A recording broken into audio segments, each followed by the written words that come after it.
Hi, welcome to the first part of the writing process, where you consider audience, purpose, and tone. Before you begin to write, you need to think about who you're writing to, why you're writing, and then how you should say it. Let's consider your audience first, who you're writing to. Are you writing to that person, or that one, or that person, or this one, or both people, or a group of people? You need to know who it is you're writing to because it affects the ideas you can express, the words that you can use, and the way in which you use them. You'd write very differently to an older judge than you would to a young child.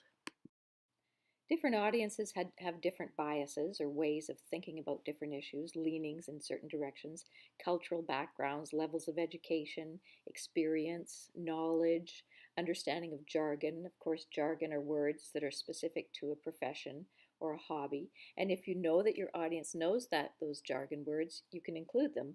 Otherwise, you need to define them. So you need to think about who your audience is and what that audience might expect. For this class, your audience is me, your instructor, and then for peer reviewing, your fellow students. Let's turn to purpose, which is understanding why you're writing. What is it you're trying to accomplish? Are you trying to inform, express emotions, persuade, amuse or entertain, discover something, satirize something, take a stand on something, reflect or debunk something, reassure, instruct, evaluate, criticize, identify causes, explain? There's a lot of different reasons that you might be writing, but you need to think about what it is you're trying to achieve because it determines the material you include and how you arrange it. Clearly, if you're writing an opinion piece in a newspaper, that's going to differ from an entry in a diary. In this class, I will assign your purpose. You'll either be doing personal writing, or you'll be writing an expository essay or an argumentative one, and we'll talk about how you do each of them and what it is you're trying to achieve when you do. Let's turn to tone, which is how you're feeling. Tone conveys your attitude, tells your audience how you feel about what it is you're writing. Here's an example of tone. See if you can figure out what the feeling is here. My job sorting cucumbers was the most exciting job I've ever had. Imagine I got to review over 250 cucumbers an hour, and I just got to stand there and sort them into bins, and they just kept coming. It was fascinating. Does that sound fascinating?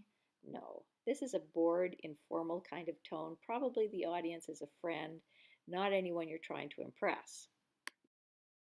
But what if you are trying to impress, like a potential employer?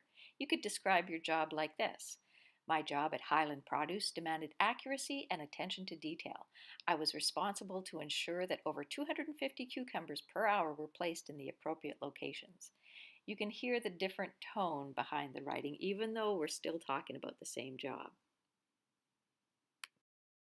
So for this class, your tone for assignments should be professional, respectful, and usually you'll use third person, except of course in your personal writing.